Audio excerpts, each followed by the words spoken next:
La soirée de notre premier rendez-vous a été une révélation pour moi.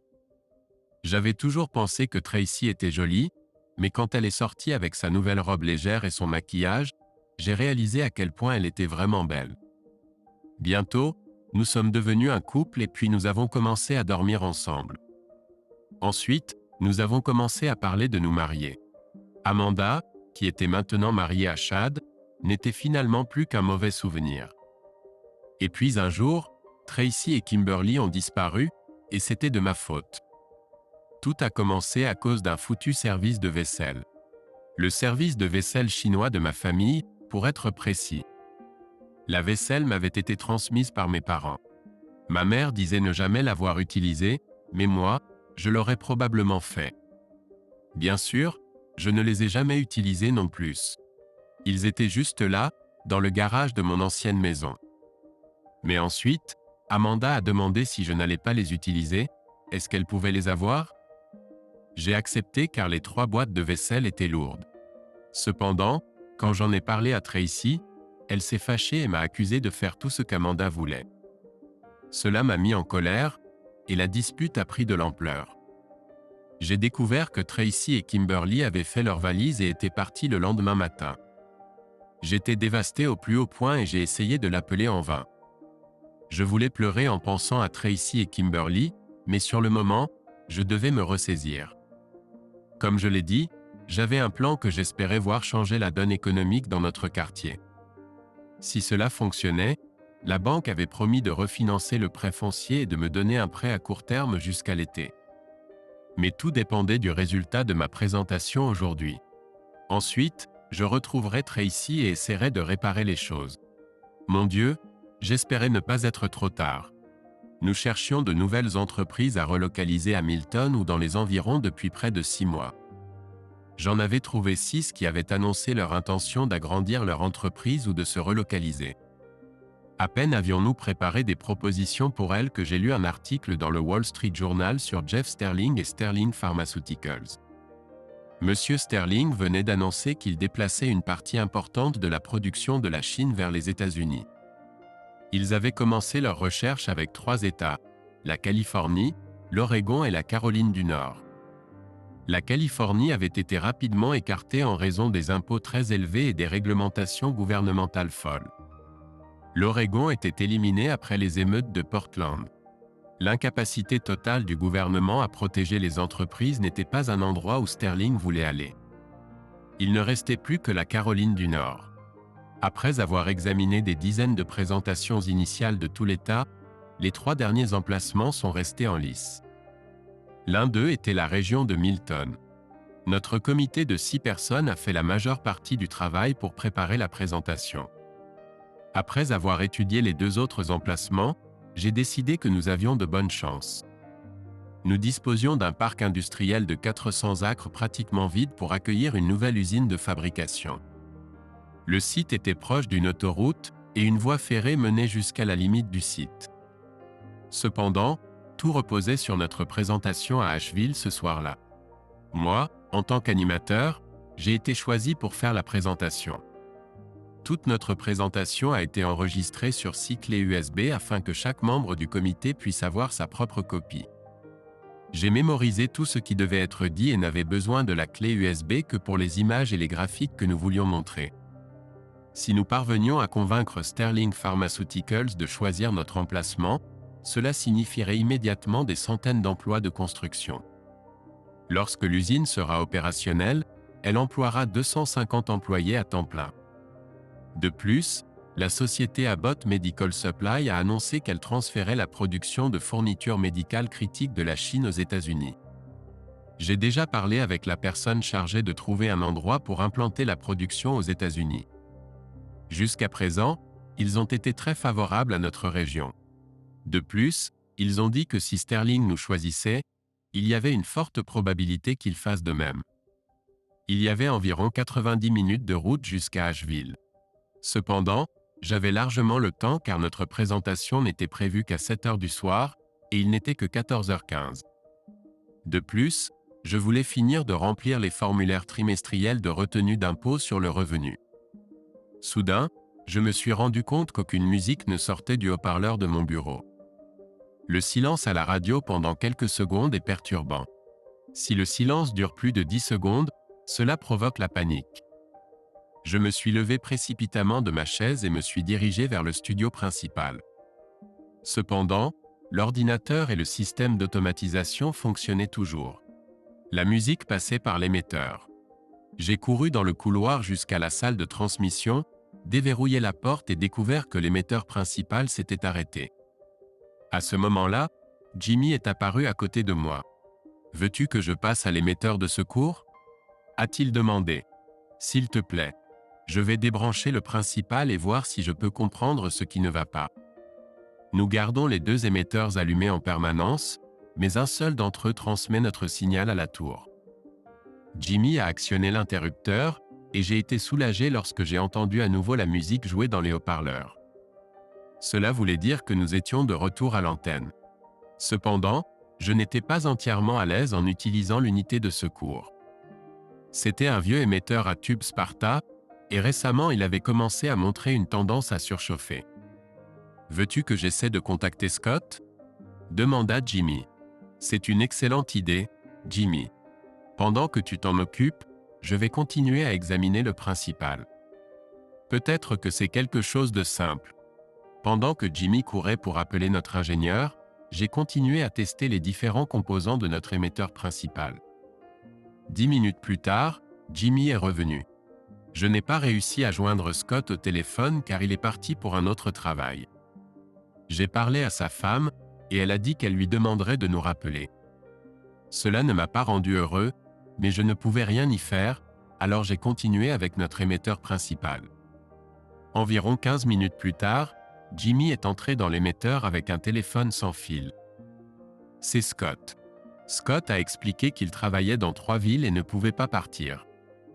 Il devait terminer son travail avant le week-end, mais si la situation à WJTW devenait sérieuse, Scott serait là le lendemain.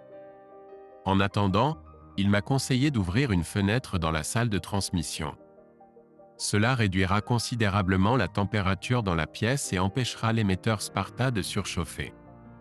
Et pour me soutenir, Scott m'a suggéré de retirer le capot arrière de l'émetteur.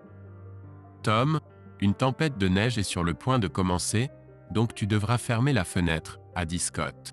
« Lorsque tu la fermes, baisse la température à 55 degrés.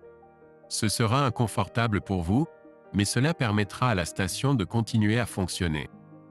Je n'ai pas à m'inquiéter pour Tracy et Kimberly, ai-je dit, et mon cœur s'est serré. Elles ne seront pas à la maison aujourd'hui, mais je dirai à Jimmy de fermer la fenêtre en partant et de baisser la température. » Après avoir raccroché, j'ai regardé l'heure. Il était 16h50. Je devais mettre les voiles car c'était un trajet de 90 minutes jusqu'à Asheville, et je ne voulais pas être en retard. « Jimmy » ai-je dit en passant la tête dans le studio principal.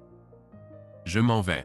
Avant de partir ce soir, j'aimerais que tu fermes la fenêtre dans la salle de transmission, puis que tu baisses la température à environ 55 degrés. »« Nous le ferons, patron » a-t-il dit avec un sourire. J'étais sur le point de partir quand j'ai soudainement pensé à autre chose. « Dis, si ça ne te dérange pas, pourrais-tu passer chez Henri de l'autre côté de la rue avant de rentrer chez toi ?» Il essayait de déneiger l'allée ce matin et il était vraiment essoufflé. Il n'avait pas l'air en forme. « J'aimerais bien le faire, » a dit Jimmy en me faisant signe d'aller vers la porte. « Mais tu dois prendre la route car la tempête va commencer dans 1 heure. » La neige a commencé à tomber dès que j'ai quitté la ville, mais ce n'était qu'une légère couche. Je m'inquiétais davantage pour le vent, qui soufflait à 25 à 30 miles par heure. Dans l'une de ces rafales, ma voiture a légèrement dérapé sur la droite, mais je l'ai facilement redressée. Cela m'a quand même un peu inquiété. 15 minutes plus tard, il a commencé à neiger plus fort et la visibilité s'est détériorée. Cela m'a poussé à ralentir, et j'ai commencé à craindre sérieusement d'arriver en retard. Puis j'ai pensé à la route de montagne. Ce n'était pas vraiment une route passant par une vraie montagne. C'était une route à 2 voies avec un dénivelé d'environ 2500 pieds. Néanmoins, la route pouvait être dangereuse en hiver. Cependant, La route de montagne raccourcirait mon trajet d'environ 40 miles. Avant que je puisse prendre une décision, mon téléphone portable a sonné. En utilisant le Bluetooth, j'ai répondu à l'appel. « Tom, où es-tu » m'a salué Stan Willard, le maire de la ville et président de la Chambre, d'une voix légèrement paniquée. « Je suis en route, Stan » ai-je répondu. « Il n'est que 10h05 et notre présentation n'est pas avant 7h ce soir. » Je sais, Stan était clairement inquiet. C'est juste que j'ai oublié ma clé USB, et Anne ne vient pas car son mari est tombé et s'est cassé le bras, et je n'ai pas pu joindre quelqu'un d'autre, donc c'est à toi. Pas de pression, hein, Stan ? Ai-je souri. Et, je serai là, alors détends-toi. D'accord. La voix de Stan n'était cependant pas détendue. C'est juste que j'ai entendu dire que si on rate la présentation, Sterling va choisir notre emplacement, et on a vraiment besoin de cette affaire. Je comprends, mais détends-toi. Je suis à seulement 1h ou 1h15 de là. Lorsque j'ai raccroché le téléphone, la décision avait été prise pour moi. Je descendais une route de montagne. Je me suis dit qu'à ma vitesse actuelle, ça ne pouvait pas être pire. De plus, je me suis dit que le vent devait être en train de faiblir à cause des arbres. En arrivant au croisement, j'ai été soulagé de voir que la chaîne était toujours en place. Dans le comté, un adjoint du shérif peut mettre une chaîne sur la route s'il la juge trop dangereuse. J'ai tourné à gauche et j'ai commencé à monter la pente. En gravissant la pente, j'étais content d'avoir des pneus neige. Malgré l'accumulation de neige et de glace, ma voiture tenait bien la route. Et comme je m'y attendais, le vent s'est un peu calmé une fois que j'ai été parmi les arbres. Je commençais à m'enthousiasmer pour ma décision de prendre la route de montagne quand un animal a filé devant moi. J'ai tourné le volant à gauche pour l'éviter, et j'ai réussi. Mais en le faisant, la voiture a dérapé et je n'ai pas pu la contrôler. Ensuite, la voiture a heurté une petite clôture et s'est retournée. Elle a fait 3 tonneaux et je sais qu'elle a rebondi sur au moins un arbre avant que je perde connaissance. Quand je me suis réveillé, j'ai trouvé la voiture retournée et son toit partiellement froissé. La douleur irradiait le long de ma jambe droite, et quand j'ai essayé de bouger, je n'ai pas pu libérer ma jambe droite. La vitre du côté conducteur avait été brisée, et en sentant le vent souffler autour de moi, j'ai réalisé que les autres étaient partis aussi. Lentement et avec précaution, j'ai examiné mon corps. Je sentais mes 2 bras et ma jambe gauche. Je pouvais remuer ma jambe droite, mais ça faisait un mal de chien. J'avais la tête qui tournait et j'étais nauséeux au point de presque vomir.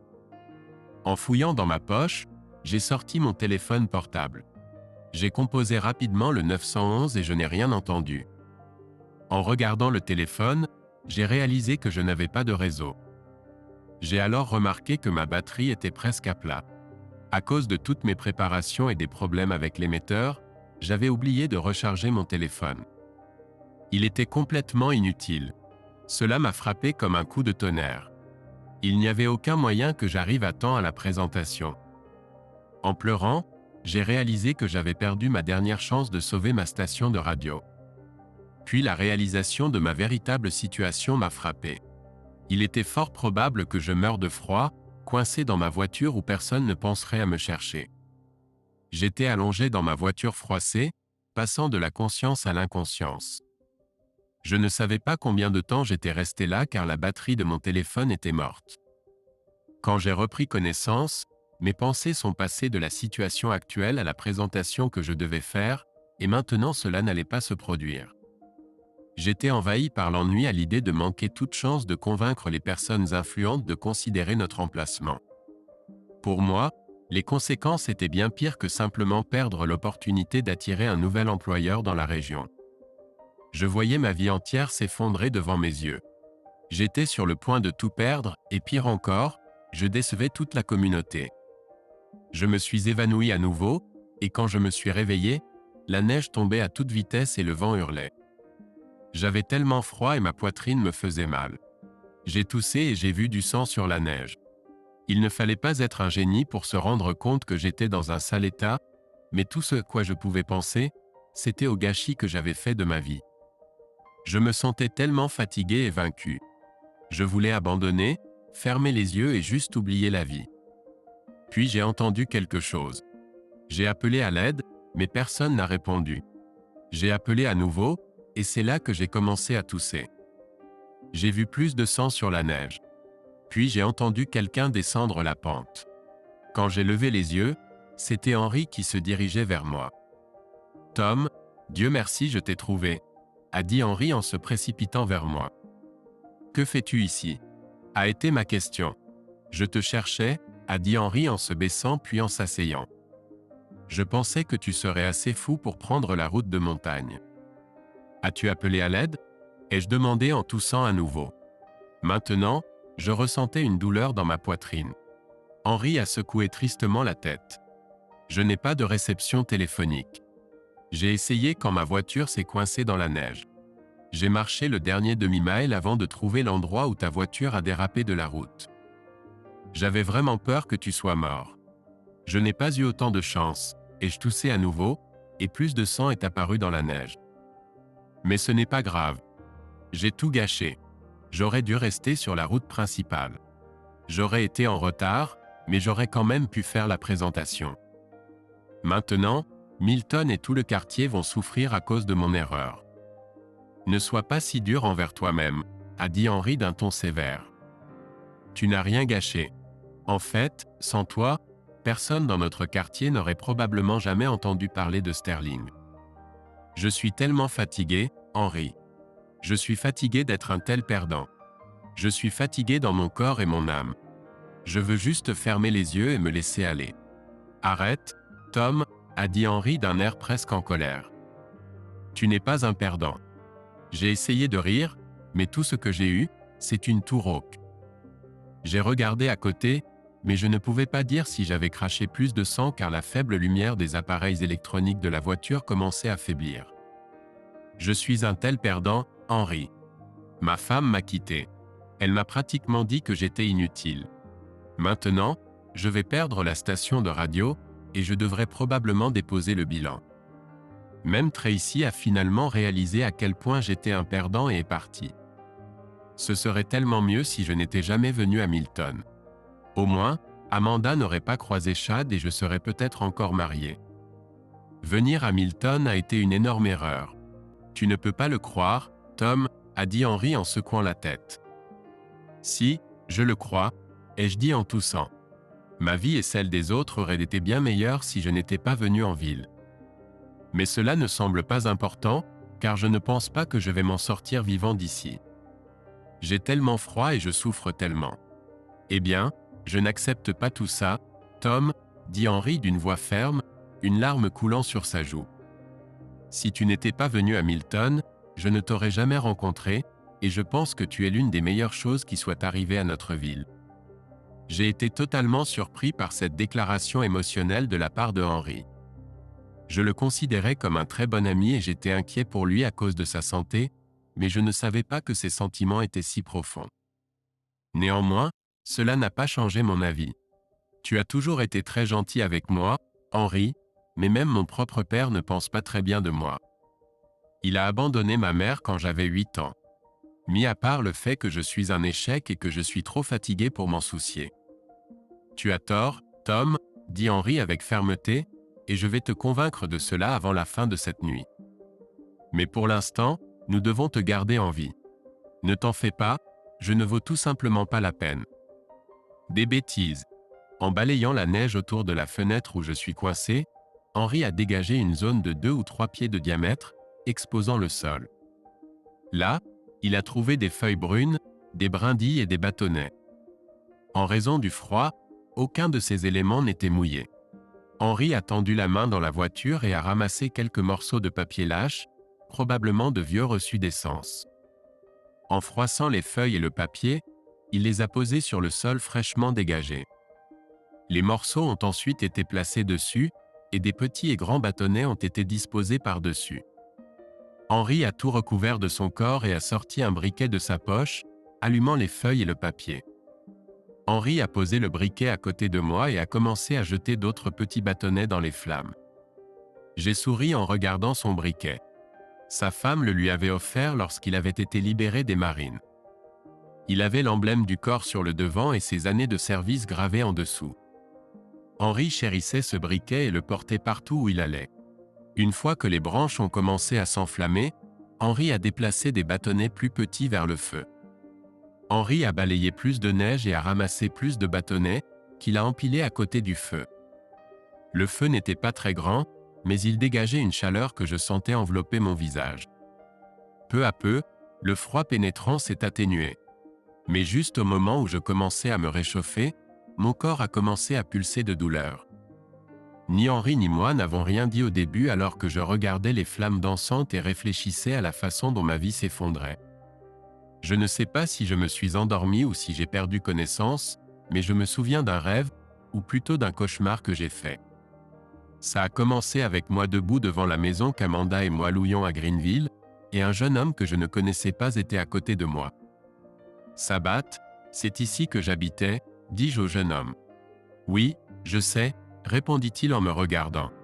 Je regardais autour de moi et vis une toute nouvelle Mercedes dans l'allée.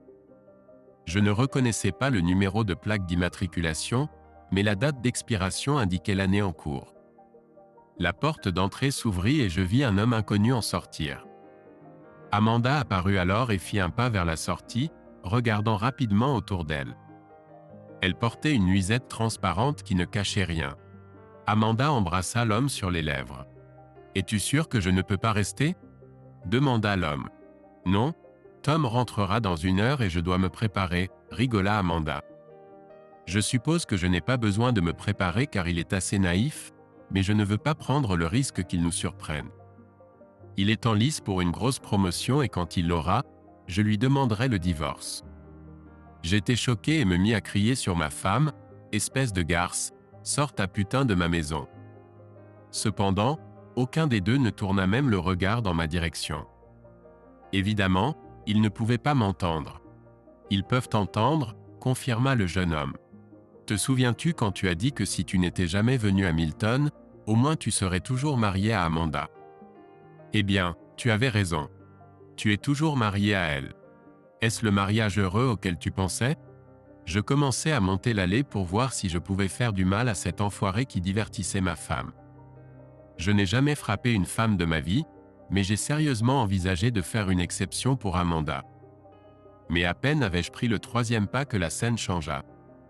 Quand l'image se dissipa, je me retrouvais debout dans la neige devant une caravane délabrée avec le jeune homme toujours à mes côtés.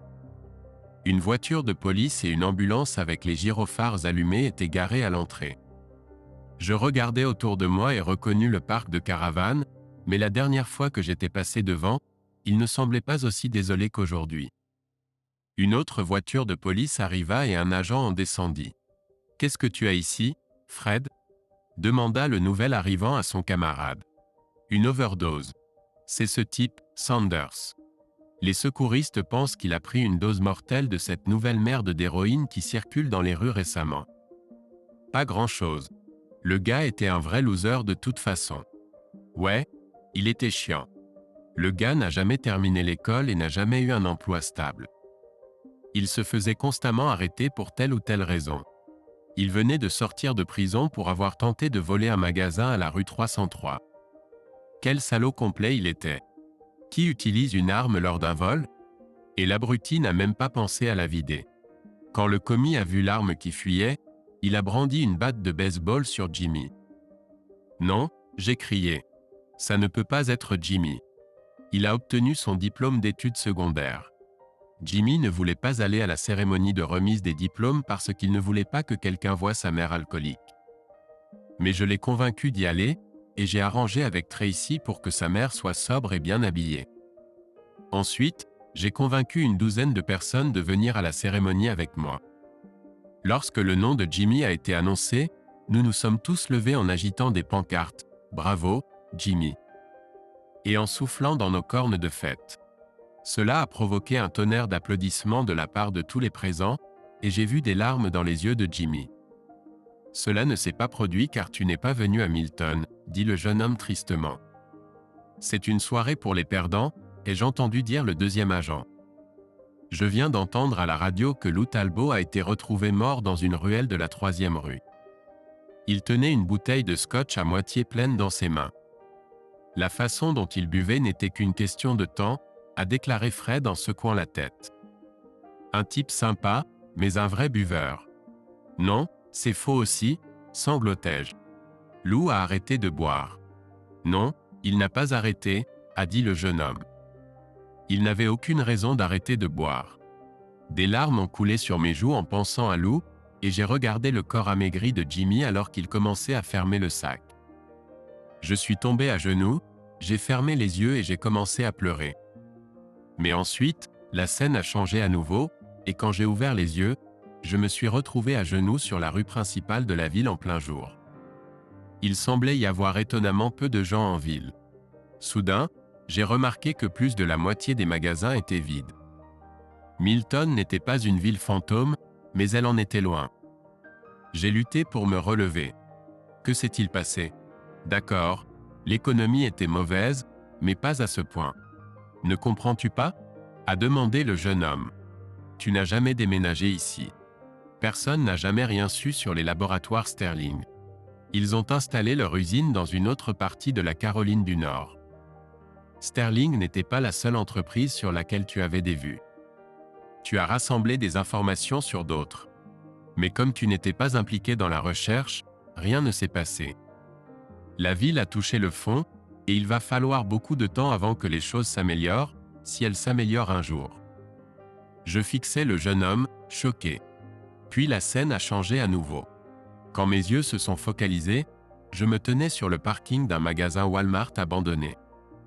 Il y avait de la neige au sol, le vent soufflant de tous côtés.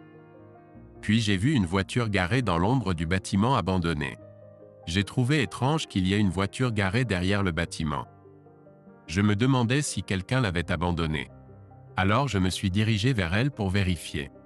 Quand je me suis approché, la voiture m'a semblé familière. Et là, j'ai été bouleversé. C'était la voiture de Tracy. Je me suis précipité vers la voiture, priant pour qu'elle soit vide. Mais en m'approchant, j'ai vu une silhouette sur la banquette arrière.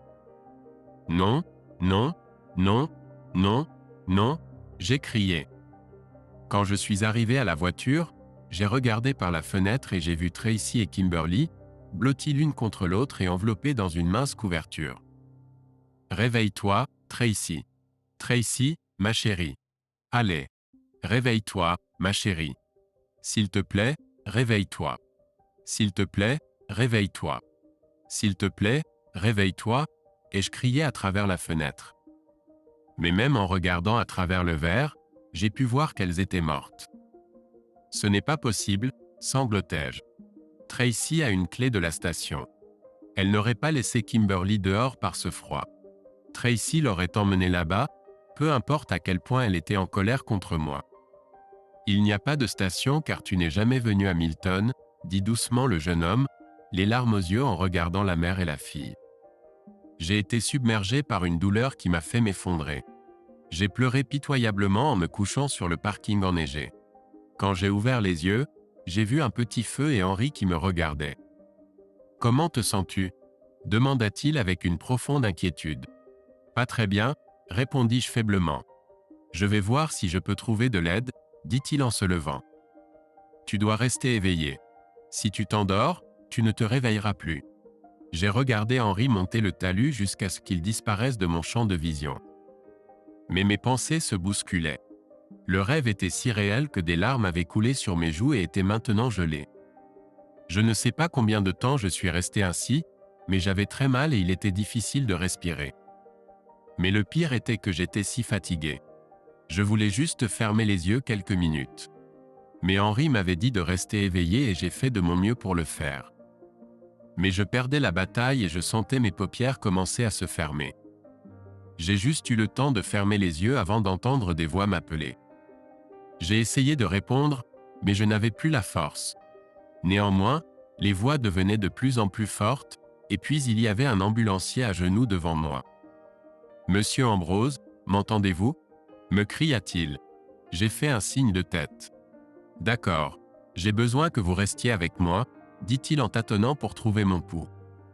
Puis il se tourna vers quelqu'un d'autre.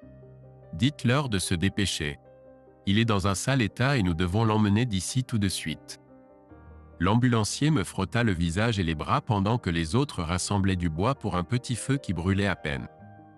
Bientôt, le feu était assez grand et plus de chaleur en émanait. Mais j'étais tellement fatigué. J'avais tellement mal et la chaleur n'atteignait pas mes pieds. En plus, tout ce que je voulais, c'était dormir. J'entendais un bruit fort et je pensais entendre le métal de ma voiture grincer et trembler. Pour moi, on aurait dit qu'ils utilisaient les pinces de désincarcération pour me libérer. Parfois, le bruit venait de si près de moi que ça me faisait un peu peur. Finalement, on m'a sorti de la voiture et mis sur un brancard. Pendant que j'étais transporté dans l'ambulance, je reprenais à peine connaissance, mais je me sentais soudain très honteux. Je n'avais jamais été un lâche, mais alors que j'étais allongé dans ma voiture accidentée, j'étais prêt à abandonner. La colère m'envahissait, dirigée uniquement contre moi-même. J'avais juré que je n'abandonnerais jamais plus, et maintenant j'étais prêt pour le combat à venir. Dans mon esprit, je savais que je perdrais probablement tout, mais ils devraient me traîner en criant et en hurlant de la station. Je me suis promis de maintenir la station en onde jusqu'à ce que le shérif arrive ou jusqu'à ce que la compagnie d'électricité coupe le courant. Puis tout est devenu très flou. La dernière chose que j'ai entendue était « Préparez-le pour la chirurgie, tout de suite ». Je me suis réveillé quelque temps plus tard. Il faisait encore sombre et je ne réalisais pas où j'étais, mais je sentais quelqu'un tenir ma main.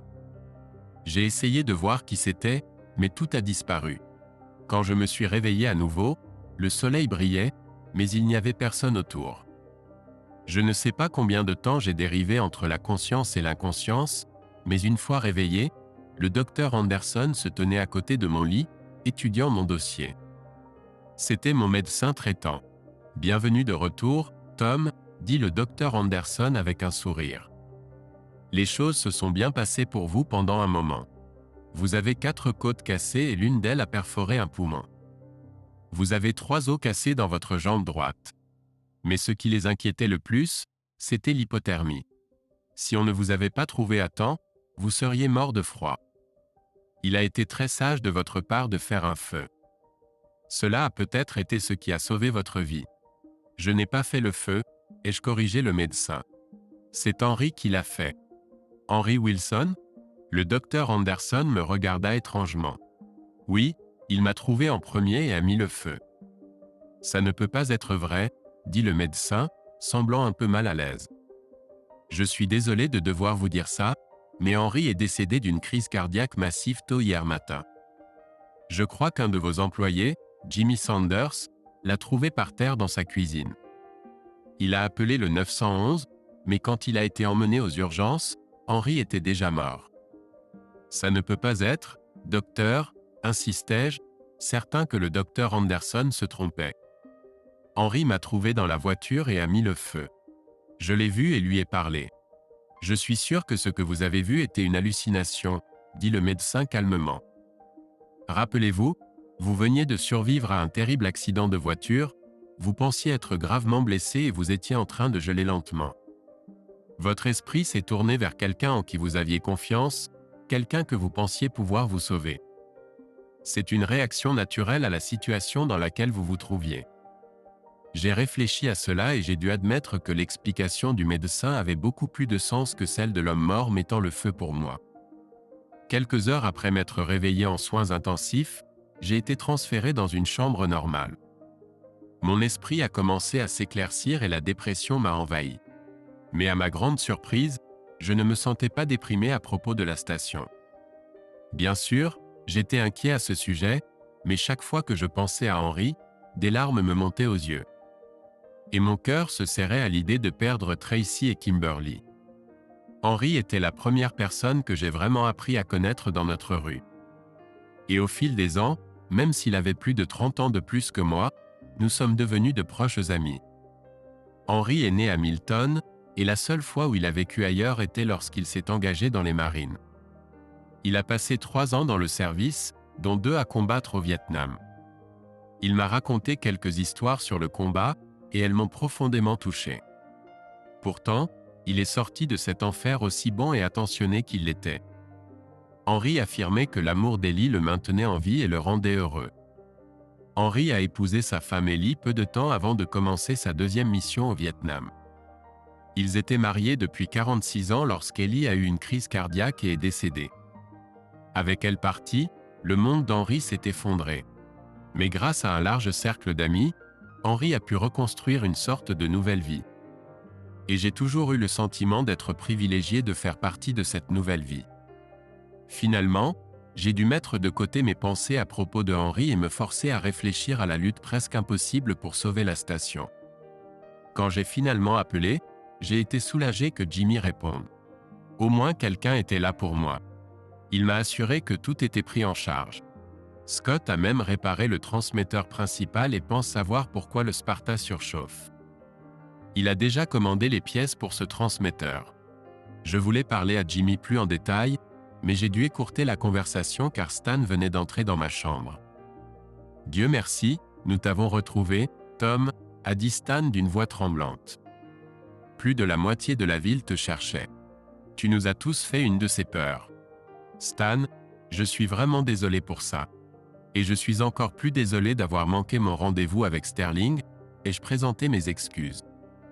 Je n'aurais pas dû prendre la route de montagne. Je ne voulais juste pas être en retard. Tom, tu n'as pas à t'excuser pour quoi que ce soit, a dit Stan en me tapotant l'épaule. Quant à Sterling, je ne sais pas quoi penser de lui. Quand tu n'es pas venu, je suis allé à la réunion et j'ai commencé à parler de la présentation du mieux que je pouvais me rappeler. Puis j'ai reçu un appel disant que tu étais porté disparu. J'ai expliqué la situation et que la ville se mobilisait pour te chercher, puis je suis parti. J'ai dit d'un air « Je suis sûr qu'on recevra une lettre de remerciement en temps voulu, mais pas merci », ai-je dit, sombrant davantage dans la dépression. Je ne sais pas, Tom, a haussé les épaules Stan. Monsieur Sterling m'a appelé ce matin pour savoir comment tu allais. Il a également dit qu'il voulait te rencontrer. Selon lui, tout homme que toute la ville recherche est quelqu'un qu'il veut rencontrer. Je ne savais pas quoi penser du désir de Jeff Sterling de me rencontrer, mais j'ai réalisé que nous devions supposer que la nouvelle usine qui avait poussé dans notre quartier était morte. Stan, j'ai des documents dans mon bureau de 6 autres entreprises cherchant à s'agrandir ou à déménager. Je pense que tu devrais les prendre et faire commencer le comité à travailler sur de nouvelles propositions. Je vais prendre les documents, Tom, mais je ne veux pas que tu t'inquiètes de quoi que ce soit sauf de guérir. J'entends dire qu'il prévoit de te renvoyer d'ici demain. Je ne peux pas promettre de ne pas m'inquiéter, mais oui, ils vont me renvoyer demain, ai-je dit en retirant les couvertures de ma jambe droite pour révéler le plâtre. Bien sûr, je vais devoir marcher avec des béquilles pendant quelques semaines. Si tu as besoin de quelque chose, n'hésite pas à demander, a dit Stan avant de partir. Environ 10 minutes plus tard, une autre personne se tenait dans l'encadrement de la porte. À sa vue, mon cœur a bondi. « Est-ce que je peux entrer ?» a demandé Tracy avec un sourire très incertain. « Oui, bien sûr », ai-je répondu en tendant les mains. « Je suis tellement heureux de te voir. Je suis vraiment désolé d'être la raison pour laquelle tu es parti. Je ne vais pas donner la vaisselle à Amanda. » Tracy s'est instantanément jetée dans mes bras et a couvert ma bouche de sa main lorsque j'ai mentionné la vaisselle à nouveau. « Chut, il n'a jamais été question de cette fichue vaisselle, et tu ne m'as pas fait partir. J'étais juste vraiment jaloux que tu aies encore des sentiments pour Amanda, et tu as utilisé la vaisselle pour te remettre avec elle. Non, je me fiche d'Amanda, et j'assurais à Tracy. C'est vrai ce qu'ils disent, le temps guérit un cœur brisé. Je l'aimais beaucoup, et sa trahison m'a profondément blessé. Mais avec le temps, j'ai réalisé que je n'ai jamais été son véritable amour. Je ne suis pas sûr qu'elle m'ait jamais vraiment aimé. Mais la vérité est qu'Amanda n'a jamais oublié Chad. Mais on ne peut pas arrêter d'aimer quelqu'un, n'est-ce pas ? A timidement dit Tracy. C'est pour ça que j'étais si jaloux. J'avais peur que tu sois toujours amoureux d'elle. Après tout, elle est si belle et je suis si ordinaire. Arrête, ai-je dit immédiatement. Oui, Amanda est une belle femme, mais toi aussi, et tu n'as pas à t'inquiéter pour elle. Je ne l'aime pas et je ne la déteste pas. En outre, je ne ressens plus rien pour elle. D'ailleurs, j'ai trouvé quelqu'un de bien mieux. Je l'ai embrassée et elle a répondu par un baiser passionné. Tracy s'est pressée contre moi pendant un long moment. Quand elle s'est finalement éloignée, Tracy a murmuré à mon oreille « Je t'aime tellement ». Alors que Tracy s'asseyait sur la chaise à côté du lit, j'ai vu une petite tête qui dépassait du coin de la porte. « Maman, est-ce que tu as encore quelques minutes ?»« Oui, ma chérie, tu peux entrer », a dit Tracy à sa fille. « Monsieur Tom est-il toujours fâché contre nous ?» demanda-t-elle à sa mère avec crainte. « Monsieur Tom n'a jamais été fâché contre aucun de vous, » ai-je immédiatement répondu. « En fait, Monsieur Tom vous aime tous les deux. » Kimberly a poussé un cri de bonheur et s'est précipitée vers moi à toute vitesse. Si Tracy ne l'avait pas interceptée, je suis sûr qu'elle se serait jetée sur moi. Le lendemain, Jimmy m'a ramené à la gare, et Tracy avait déjà dégagé un chemin pour que je puisse me déplacer avec mes béquilles. Au cours des semaines suivantes, je me suis amélioré physiquement, mais la gare et ma situation financière étaient en train de mourir. J'étais en retard sur toutes mes factures et je ne voyais pas comment m'en sortir. J'avais déjà reçu un avis indiquant que l'hypothèque du terrain pour la nouvelle tour serait vendue aux enchères devant le tribunal 5 jours après Noël. J'ai reçu un deuxième avis sur ma facture d'électricité et j'ai réalisé que j'étais à quelques jours de me faire couper le courant. Quand cela arriverait, j'étais vraiment dans le pétrin. Mon personnel a accepté de recevoir la moitié de leur salaire en attendant que je m'en sorte, mais j'avais du mal à payer même cela. Et Tracy a catégoriquement refusé d'en prendre. En fait, elle économisait de l'argent partout où elle le pouvait. Tracy a trouvé des moyens de prolonger la durée de vie de nos cartouches d'imprimante, et elle a fabriqué des cahiers à partir de papier usagé. Au lieu d'acheter de l'eau en bouteille, Tracy prenait des bouteilles en plastique usagées, les nettoyait, les remplissait d'eau du robinet, puis les mettait au réfrigérateur. Elle a commencé à acheter toute notre nourriture au magasin à $1 et un manteau d'hiver pour Kimberly au magasin d'occasion. Et Tracy faisait tout cela tout en allant de commerce en commerce pour trouver de nouveaux annonceurs. J'ai eu les larmes aux yeux quand Kimberly est entrée dans mon bureau un matin et m'a tendu sa tirelire pour que je puisse payer mes factures. Je l'ai embrassée et lui ai dit qu'elle était très gentille, mais que je pensais qu'elle devrait acheter quelque chose de joli pour sa mère. J'avais l'impression de me noyer et qu'il n'y avait pas de bouée de sauvetage autour. Je perdais confiance en tout sauf en Tracy et Kimberly. Mais c'est ce qui faisait le plus mal car je savais que je ne pourrais pas subvenir à leurs besoins de sitôt. Elles méritaient tellement plus que ce que je pouvais leur offrir. La veille de Noël, j'étais dans un état d'esprit terrible. Mais ce jour-là, j'ai été visité par 3 anges qui ont restauré ma foi et élevé mon esprit. Non, ils n'étaient pas des entités spirituelles. Ils étaient de chair et de sang, tout comme vous et moi. Néanmoins, ils étaient mes anges sauveurs, et ils sont venus dans ma plus sombre heure. Le premier de mes anges est entré dans mon bureau un peu après 9 heures du matin. C'était un homme grand, distingué, aux cheveux bruns courts et au sourire prêt. J'espérais que c'était un annonceur potentiel, pas un vendeur. Cependant, il n'était ni l'un ni l'autre. « Bonjour, monsieur Ambrose », dit-il en tendant la main. « Je suis Jeffrey Sterling. » Je me suis levé et, prenant sa main, l'ai posée sur ma jambe. « C'est un honneur de vous rencontrer, monsieur. »« Non, c'est un honneur pour moi. Je suis peut-être en retard de quelques minutes, mais je voulais rencontrer l'homme qui a fait toute une ville partir à sa recherche. » C'est un peu exagéré, ai-je protesté, rougissant. Il m'a fait signe de balayer cela d'un revers de main. Je ne pense pas que ce soit une exagération du tout. Je dois dire que j'ai été stupéfait lorsque le maire de votre ville a interrompu sa présentation pour vous chercher. La présentation, je dois dire, était assez nulle. Néanmoins, j'ai été intrigué que cette ville se soit mobilisée pour retrouver l'un des siens. Cela m'a sacrément impressionné. Ensuite, vous m'avez envoyé une clé USB avec la présentation réelle, et j'ai été encore plus impressionné. Je voulais juste que tu sois la première à savoir que Sterling Pharmaceutical a décidé de construire sa nouvelle usine ici. Nous avons signé les papiers hier. Le comté a promis d'accélérer les permis, et si tout se passe bien, nous devrions commencer la construction dans un mois. Félicitations, tu as honoré ta ville.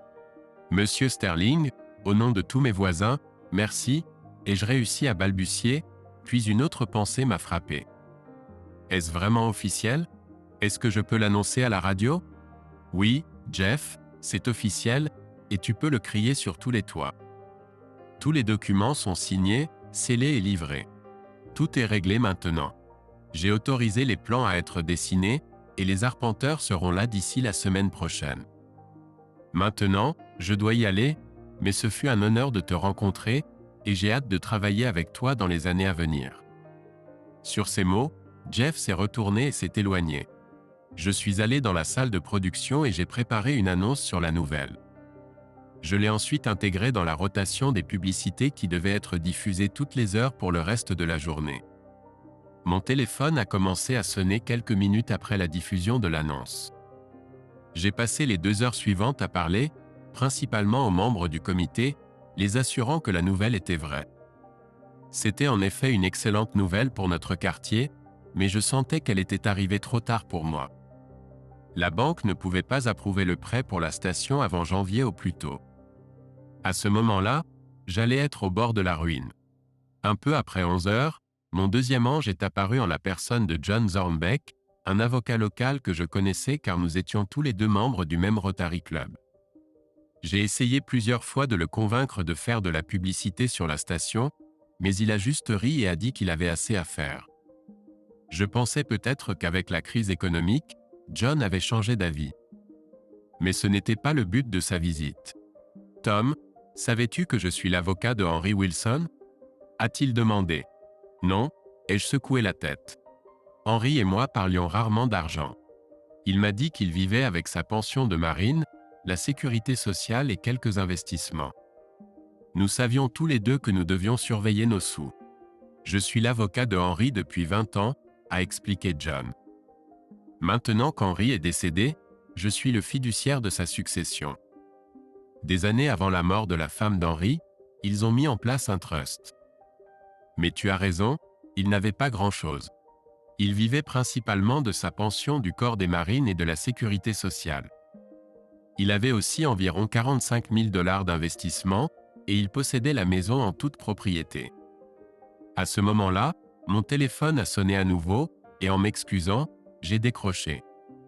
C'était Stan. Apparemment, il était le dernier à être informé de l'annonce de Sterling. « Écoute, Stan, puis-je te rappeler plus tard? Je suis avec quelqu'un en ce moment. » Stan a accepté dès que je lui ai promis de le rappeler quand j'aurai du temps libre. Désolé, mais après l'annonce que Sterling va construire leur usine ici, je suis un peu fou, et je dis avec un sourire gêné. Oui, au fait, félicitations. Vous les gars du comité de la chambre avez fait un travail fantastique. Je vois que vous êtes très occupés, donc je vais aller droit au but.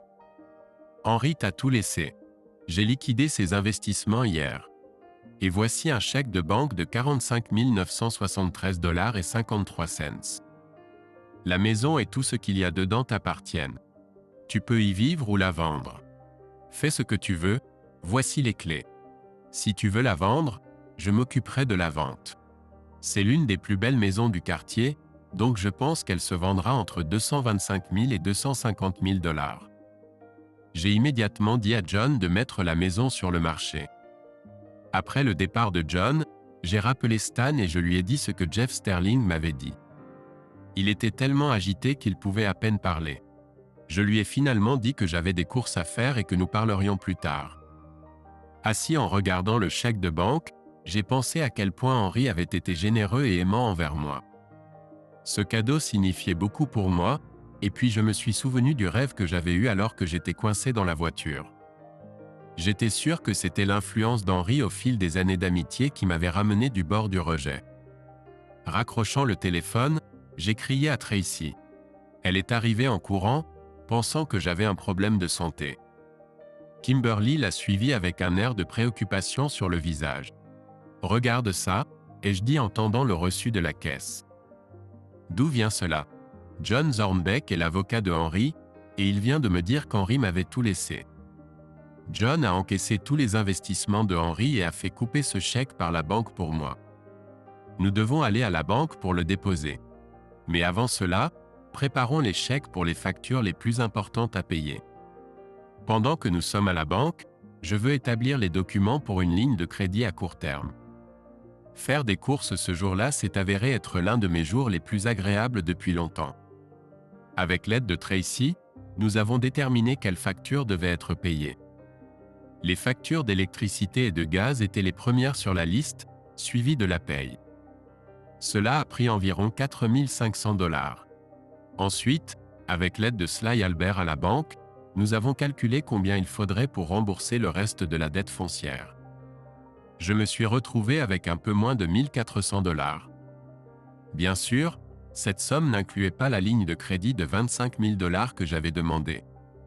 Sly m'a dit que cela ne poserait pas de problème, étant donné l'héritage que je recevais. Après avoir terminé mes tâches ménagères, j'ai invité mes 2 filles préférées à dîner. Tracy a d'abord objecté, disant que cela ne valait pas la peine de dépenser de l'argent.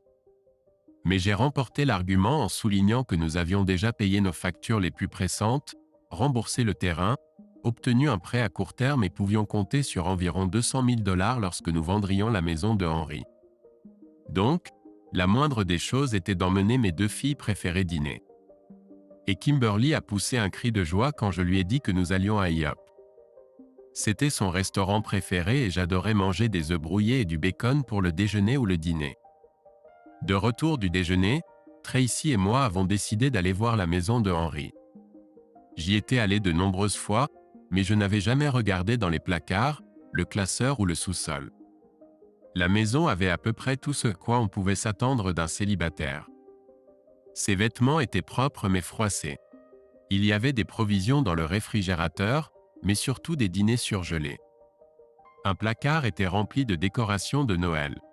Henry les sortait chaque année, mais en raison de sa santé déclinante, il ne l'avait pas fait au cours des 2 dernières années. Une des chambres était verrouillée, mais j'avais une clé alors je l'ai déverrouillée. J'ai été très surpris de découvrir que Henry avait une collection d'armes à feu. Il en avait une 30aine. J'ai réalisé que certaines d'entre elles étaient assez précieuses. Il avait 5 armes à feu anciennes, allant d'une arme à silex à un Derringer ancien. J'ai fini par vendre les antiquités pour presque 10 000 $. Le reste des armes à feu, à l'exception du Glock 40 mm que j'ai gardé, je les ai vendus pour 12 000 $. En inspectant la maison de Henry, mon 3e ange est apparu. C'était Billy Richard. C'était le médecin des urgences qui m'avait trouvé en premier dans ma voiture accidentée. « Tom, on m'a dit que tu étais ici », dit-il avec un sourire. « Je voulais juste voir comment tu allais et te rendre certaines choses. Je vois déjà que tu t'en sors très bien, et cela nous rend toujours très heureux, nous les ambulanciers.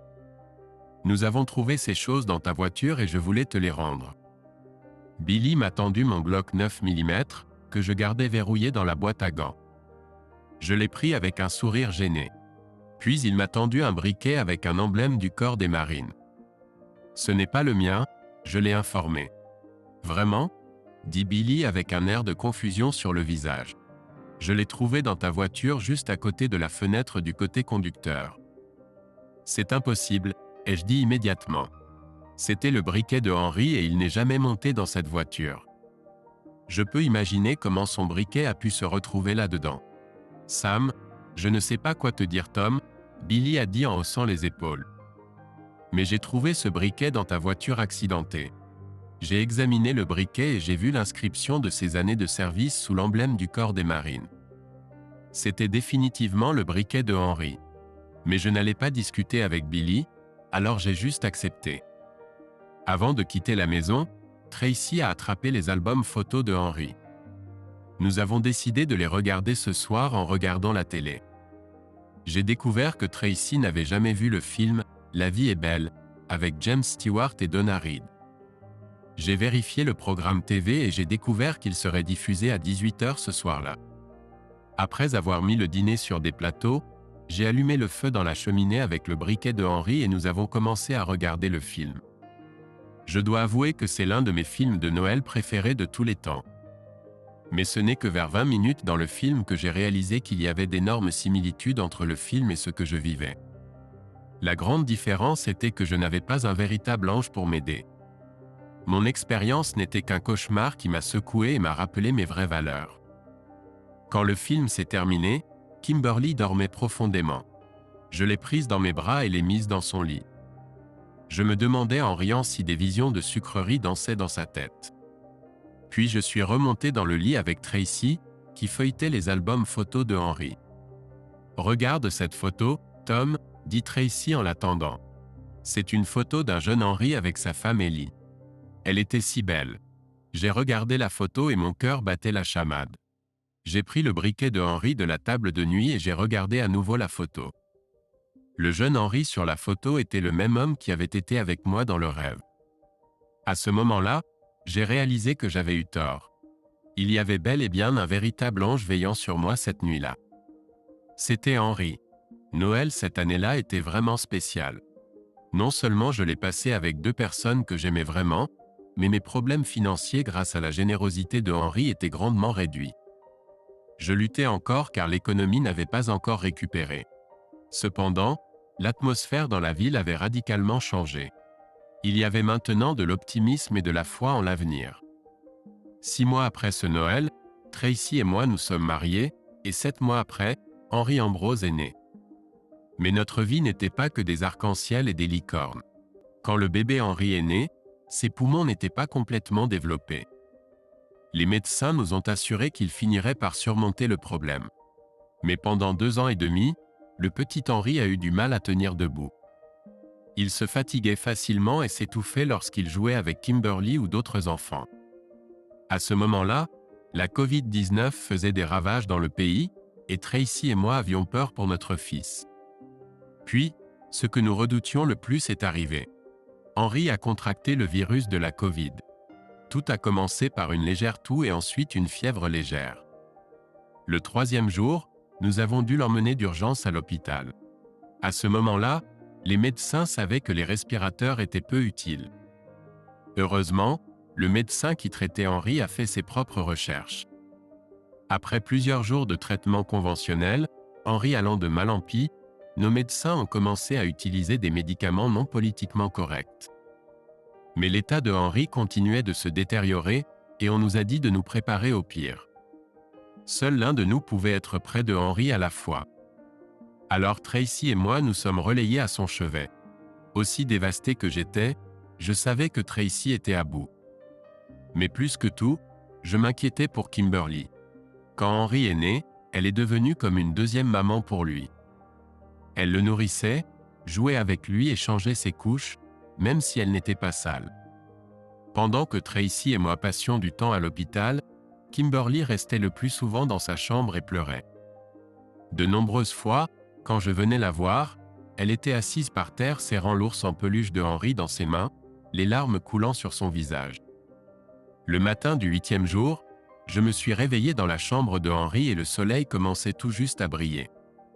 Quand j'ai regardé mon fils, il me regardait. Quand il a réalisé que j'étais réveillé, il m'a souri. « Comment te sens-tu, mon fils ?» ai-je demandé, peinant à contenir l'émotion. « Papa, j'ai faim », a-t-il répondu faiblement. « Est-ce que je peux avoir des pancakes ?» Je ne crois pas avoir été plus heureux qu'à ce moment-là. « Je vais voir ce que je peux faire, mon fils », ai-je dit en appuyant sur le bouton d'appel de l'infirmière. L'infirmière a dit à Henry que les pancakes pourraient sembler trop bons au début, mais elle a accepté de lui apporter du jus de pomme et des toasts avec de la confiture. Henry n'a pas protesté et a tout mangé. À partir de ce moment-là, il allait de mieux en mieux chaque jour. Après 3 jours supplémentaires à l'hôpital, nous avons enfin pu le ramener à la maison. Aussi excités que nous étions de ramener Henry à la maison, je pense que Kimberly était plus heureuse que nous 3 réunis. Pendant des semaines, elle ne l'a presque pas quitté des yeux. Finalement, il s'est plaint à moi et j'ai dû mettre quelques restrictions à l'attention maternelle de Kimberly. Il y a 16 ans, Tracy et moi étions heureusement mariés. Nous avons connu des hauts et des bas. À l'université, Kimberly s'est blessée à la cheville en jouant au soccer, mettant fin à sa carrière universitaire. Elle s'en est inquiétée pendant un moment, puis s'est rétablie. Au fil des ans, j'ai dû subir une appendicectomie et une hernie. Tracy a eu peur en découvrant une bosse sur l'un de ses seins. Il s'est avéré que c'était juste un kyste. Les poumons de Henry se sont finalement développés comme les médecins l'avaient promis, et il a commencé à jouer au soccer et au baseball au lycée. Il était plutôt doué, mais il n'a pas continué le sport à l'université. Kimberly est partie étudier les soins infirmiers à l'université de Wingate. Quant à Henry, il a décidé d'aller à la petite université voisine, Tyler. Sa spécialisation était les communications. Kimberly a obtenu son diplôme et est devenue assistante médicale. Elle travaille dans une petite clinique à Milton.